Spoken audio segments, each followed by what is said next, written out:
Prime minister अपना घर scheme 2026 में अप्लाई करने के लिए आपने इस वेबसाइट पे आना है, अपना घर.gov.pk। ये पहली वाली वेबसाइट आएगी, इसको ओपन कर लेना है और यहाँ पे आके आपने सबसे पहले अपना अकाउंट क्रिएट कर लेना है।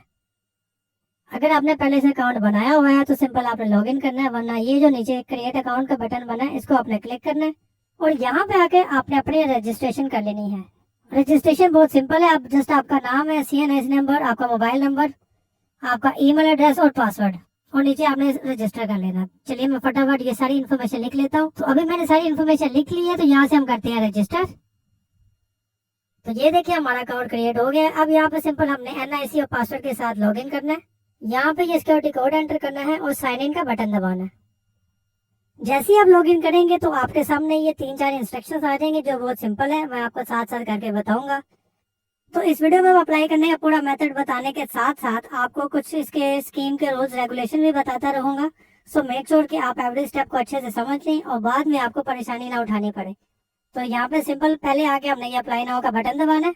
सबसे पहले यहाँ पे आपने अपनी कैटेगरी बतानी है कि आप किस किस्म के इंडिविजुअल हैं। जैसे कि आप अगर सैलरी पर्सन है तो इसको चूज करेंगे। अगर आपकी इनकम जो है वो किसी और सोर्स से आती है, कोई आप फ्रीलांसिंग करते हैं या आपका कोई इनफॉर्मल सोर्स है, यानी जो सैलरी और बिजनेस के अलावा होगा, तो आपने ये चूज करना है। अगर आपकी बिजनेस इनकम है, यानी आपका कोई छोटा बड़ा जिसे किसी भी किस्म का कारोबार है, तो उसके लिए आपने ये चूज करना है। और आपने मेक श्योर करना है कि आपका CNIC करेक्ट हो और साथ में आपने इससे पहले किसी भी हाउसिंग स्कीम में या किसी किस्म का कर्जा ना लिया हो, तभी आप इस स्कीम में अप्लाई कर सकते हैं। तो अभी मैंने जिसका अप्लाई करना है वो एक सैलरी पर्सन है, तो हम इस पर क्लिक करेंगे। तो ये देखिए हमारे सामने सैलरी वाले पर्सन का फॉर्म जो है ओपन हो गया है। तो सैलरी पर्सन के अलावा अगर मैं आपको बिजनेस पर्सन वाले का भी ये फॉर्म दिखाऊं तो वो भी तकरीबन सेम ही है, उसमें कोई इतना खास फर्क नहीं है। ये देखिए ये भी सेम उसी तरह का है सारा, ये देखें। तो अभी दोबारा से हम यहाँ से सैलरी वाला चूज करते हैं, क्योंकि जिनका अप्लाई करना है वो एक सैलरी पर्सन है। मैंने आपको सिर्फ इसलिए दिखाया था आपको पता चल जाए कि बिजनेस वाले में कोई खास फर्क नहीं है, सेम ही तरीका है। सबसे पहले यहाँ पे बैंक डिटेल्स देनी है, फिर उसके बाद पर्पज देना है। पर्पज सारी बात अपना घर बनाना है, प्लॉट लेना है 10 मरले का, या आपने 10 मरले का घर खरीदना है तो उसके लिए है। तो क्योंकि ये फाइनेंशियल लिमिट जो वो 1 करोड़ पे तक है, आप इसको 25 लाख, 50 लाख, 75 लाख या 1 करोड़ पे तक इसको अप्लाई कर सकते हैं। और ये आपका जो टेन्योर होगा ये 20 साल के लिए होगा। और 20 साल होने की वजह से आपको जो पहले 10 साल है वो आपको 5% फिक्स्ड मार्कअप लगेगा। और उसके बाद जो वाले जो 10 साल होंगे, जो रिमेनिंग 10 ईयर्स, उसमें आपका जो रेगुलर उस जमाने में चल रहा होगा, जो इस पे लोन के ऊपर जो रेट चल रहा होगा बैंकिंग का, तो वो आपको देना पड़ेगा। वो 10% भी हो सकता है, 15-20, जो भी उस जमाने में चल रहा होगा 10 साल बाद, तो वही एप्लीकेबल होगा। सिर्फ पहले 10 साल में आपको बचत है, क्योंकि पहले 10 साल में आपसे 5% टैक्स है वो देंगे।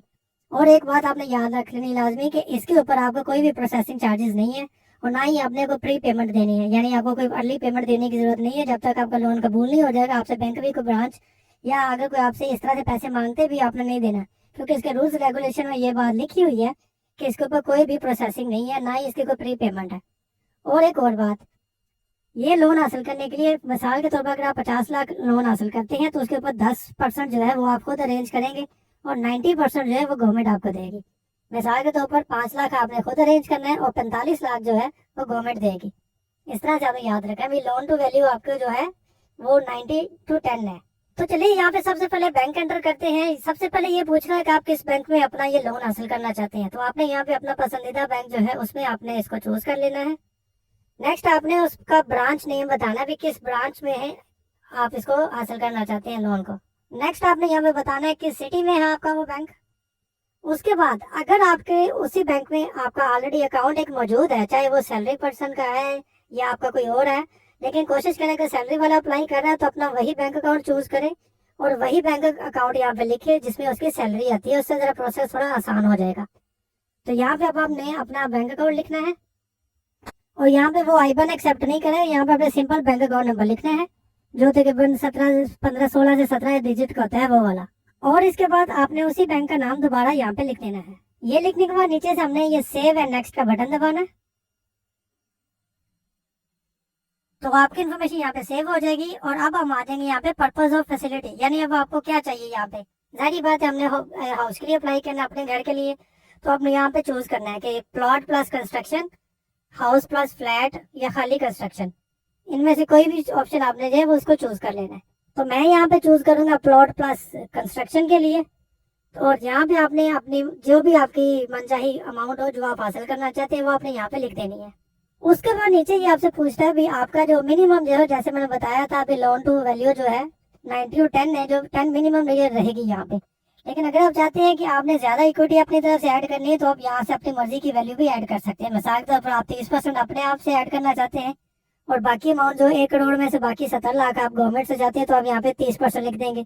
लेकिन अगर आपसे 10% ही ऐड करना चाहते हैं जो कि मिनिमम है यहाँ पे, तो आप 10% लिखेंगे, बाकी 90% जो है वो गवर्नमेंट की तरफ से आएगा। इसके बाद नेक्स्ट अब आपने बताना है कि आपकी जो प्रॉपर्टी जो आप यहाँ पे परचेज करना चाहते हो प्लॉट प्लस कंस्ट्रक्शन, वो किस सिटी में है, उस सिटी का नाम लिखेंगे। नेक्स्ट यहाँ पे आपने लोन की टेन्योर बतानी है, कितने साल के लिए आपको चाहिए। आप अपनी मर्जी से चूज कर सकते हैं, लेकिन मैक्सिमम यहाँ पे जो है वो 20 ईयर है, तो आपने 20 ही चूज कर लेना है। आप कम चूज करना चाहो तो कर सकते हैं। ये लिखने के बाद आपने इसको सेव है नेक्स्ट करना है। अब नेक्स्ट यहाँ पे आपने अपने पर्सनल इन्फॉर्मेशन एंटर करनी है सारी, जिसमें जैसे आपका CNS इशू डेट पूछ रहा है, डेट ऑफ बर्थ है, ये मैं साथ साथ फिल करते रहता हूँ और साथ में हम इसको डिस्कस करते रहते हैं। जैसे सबसे पहले CNS इशू डेट है, उसके बाद आपके डेट ऑफ बर्थ है। नेक्स्ट ईमेल खुद से ले लेगा वो, यहाँ पर आपने अपना मोबाइल नंबर एंटर करना है जो आपने पहले रजिस्ट्रेशन के टाइम पे यूज किया था, आप सेम वही दोबारा यूज कर सकते हैं। फिर आपका जेंडर आ जाएगा, आपके फादर का नाम आ जाएगा। फादर नेम के बाद आपने यहाँ पे फादर का NIC नंबर लिखना है। उसके बाद आपने बताना है कि अगर आप मैरिड हैं तो आपके नीचे कितने, यानी आपके बच्चे कितने हैं, तो वो सब डिटेल यहाँ पे लिखेंगे। अगर आपके कोई जेरे कफालत लोग नहीं है तो यहाँ पे आप इसको ऐसे ही छोड़ देंगे तो ये चल जाएगा। नेक्स्ट अब यहाँ पे अपना मदर का नाम लिखना है। मदर नेम लिखने के बाद आपने अपने करंट जो रेजिडेंस है आपको उसका स्टेटस बताना है, क्या वो आपका अपना घर है, आप रेंट पे रह रहे हैं, या आपका रेंटेड अपार्टमेंट है, रेंटेड हाउस है, किसी हॉस्टल में है, या लिविंग विद फैमिली है, या अदर है। तो जो आपके रेलिवेंट यहाँ पे ऑप्शन होगी आपने उसको चूज कर लेना। मैं फिलहाल लिविंग विद फैमिली कर रहा हूँ। और अगर आप रेंट पे रहते हैं तो यहाँ पे अपने रेंट की अमाउंट बतानी होगी। अगर रेंट पे नहीं है, जैसे लिविंग विद फैमिली है, तो इसको आप 0 ही छोड़ सकते हैं। फिर आपने प्रोविंस चूज करना है अपना। प्रोविंस के बाद आपने रेलिवेंट जो आपके डिस्ट्रिक्ट है उसको चूज करना है। फिर नीचे आपने करंट अपना जो है रेजिडेंस एड्रेस आपका वो आपने यहाँ पे लिखना है। नेक्स्ट मेलिंग एड्रेस भी लिखना है, तो अगर आपका परमानेंट और मुश्किल एड्रेस, नेक्स्ट यहाँ पे अपने मेलिंग एड्रेस लिखना है। आप चाहे दोनों सेम भी लिख सकते हैं। इसके बाद यहाँ पे आपके को एप्लीकेंट की इन्फॉर्मेशन देनी है आपने। मिसाल के तौर पर अगर आप खुद अकेले अप्लाई नहीं कर रहे, आपका भाई भी आपके साथ अप्लाई करना चाह रहा है, तो वो एक ही एप्लीकेशन में दोनों एंटरटेन हो जाएंगे। यहाँ पे आप जैसे ही यस पे क्लिक करेंगे तो यहाँ पे आपने अपने उस भाई की, अपने वाइफ की जो भी इन्फॉर्मेशन होगी वो यहाँ पे एंटर करनी है। मिसाल के तौर पर उसका नाम आ जाएगा, उसके साथ रिलेशन क्या आपका, वो सन है, डॉटर है, वाइफ है, जो भी को एप्लीकेशन आपका इसमें बनेगा तो आप उसकी इन्फॉर्मेशन देंगे। अगर कोई नहीं है तो आपने सिंपल नो कर देना। अगर है तो आपने यहाँ पे यस करना है और यहाँ पे उसकी डिटेल एंटर करनी है। मेरे केस में यहाँ पे है तो इसलिए मैं इसकी इन्फॉर्मेशन एंटर कर दूंगा। यहाँ पे उसका CNIC नंबर आएगा, उसका मोबाइल नंबर आएगा। नेक्स्ट देन आपके जो को एप्लीकेंट होगा उसकी ईमेल आएगी, साथ में उसकी अगर इनकम है तो यहाँ पे आप लिख देंगे। अगर वो भी जॉब करता है आपको इस तरह से चाहिए तो उसकी जितनी भी सैलरी होगी वो आप यहाँ पे लिख सकते हैं। अगर नहीं भी है तो जितनी उसकी मंथली इनकम बनती है वो यहाँ पे आप लिख लेंगे। फिर आपने गारंटर का नाम देना है, ये आपका कोई भी क्लोज रिलेटिव या कोई दोस्त अहबाब हो सकता है, वो लिख देंगे आप। अगर उसकी भी इनकम है तो वो लिखेंगे आप यहाँ पे, और साथ में उसका NIC नंबर। सेव और नेक्स्ट बटन दबाने से पहले ऊपर अभी हमने अपनी पिक्चर ऐड करनी थी, जो भी हम छोड़ रहे थे उसको भी अपडेट कर देंगे। यहाँ पे आपने अपनी पिक्चर लगा देनी है। पिक्चर ऐड कर देने के बाद आप नीचे से आप इसको सेव एंड नेक्स्ट कर देंगे।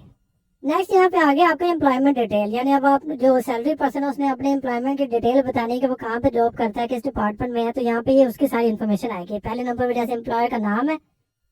उसके बाद नेक्स्ट आपने बताना है यहाँ पे आपकी जॉब कॉन्ट्रेक्चुअल है या परमानेंट है, तो आपने परमानेंट होने की सूरत में परमानेंट को चूज कर लेना है। फिर आपने एम्प्लॉयर का एड्रेस बताना है कि उसका एड्रेस है किधर का, यहाँ पे उस ऑफिस का एड्रेस आपका जो होगा वो यहाँ पे आ जाएगा, ऑफिस एड्रेस लिखेंगे आप यहाँ पे।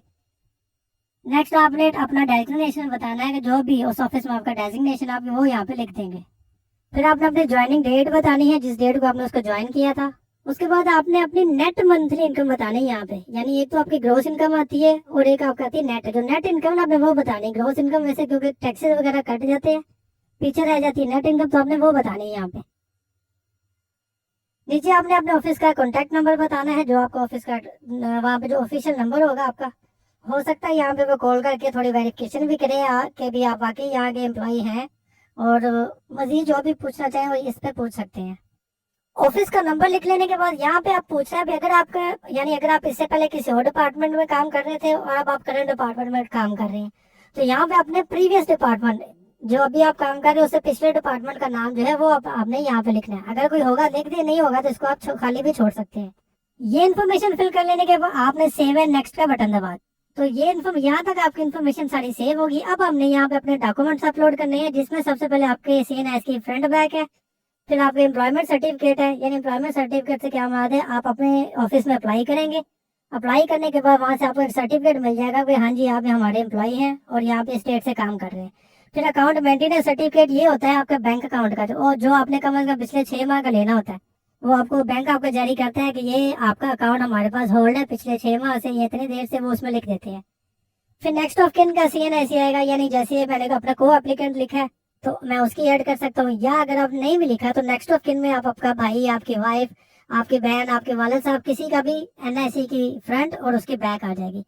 फिर यहाँ पे आपकी सैलरी स्लिप अपलोड होगी और ये 6 मंथ की बैंक स्टेटमेंट।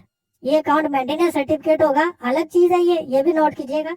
और ये आपके 6 मंथ की जो बैंक स्टेटमेंट, ये अलग चीज होगी, ठीक है। इसको आपने मिक्स नहीं करना, मेंटेनेंस अलग से लेनी है, स्टेटमेंट आपने अलग से लेनी है। तो ये जितने भी आपके पास इमेजेस आप इकट्ठी करेंगे, इसको आप PDF या JPG में यहाँ पे बना लीजिएगा, क्लियर इमेज बनाइएगा इसकी, और यहाँ पे इसको साथ में आपने अपलोड कर देना है। तो मैंने यहाँ पे आपको सभी डॉक्यूमेंट्स के बारे में बता दिया है कि इनका यहाँ पे क्या मकसद है और आपने इनको कैसे हासिल करना है। नीचे से आपने ये चेक लगाना है और यहाँ से सबमिट एप्लीकेशन का बटन दबाना है, तो आपकी एप्लीकेशन जो है वो यहाँ पे सबमिट हो जाएगी। अब जाते जाते मैं आपको इस स्कीम के थोड़े रूल्स एंड रेगुलेशन दोबारा से बता देता हूँ। यानी ये जो लोन है ये 20 साल के लिए है, जिसमें पहले 10 साल 5% मार्कअप होगा और अगले 10 साल में नॉर्मल मार्कअप लगेगा। उसके बाद आप 25 लाख, 50 लाख, 75 लाख या 1 करोड़ तक का लोन ले सकते हैं, जिससे आप 10 मरले का फ्लैट, 10 मरले का प्लॉट या 10 मरले के प्लॉट के ऊपर अपने कंस्ट्रक्शन वगैरह कर सकते हैं। इसमें आपके कमर्शियल बैंक्स भी शामिल है, इस्लामिक बैंकिंग भी शामिल है, माइक्रो फाइनेंस बैंक भी, और हाउस बिल्डिंग फाइनेंस कॉर्पोरेशन भी इसमें शामिल है। इसकी आपसे कोई प्रोसेसिंग कॉस्ट नहीं ली जाएगी, ना ही आपसे कोई प्री पेनल्टी यहाँ पे ऐड डाली जाएगी इसकी। और जो लोन टू इक्विटी रेशो इसमें वो 90% लोन आपको गवर्नमेंट देगी और 10% इक्विटी मिनिमम आपने ऐड करनी है। ज्यादा आप अपनी तरफ से ऐड करना चाहें तो मैंने फॉर्म के दौरान आपको बता दिया था, आप उसमें ज्यादा भी कर सकते हैं।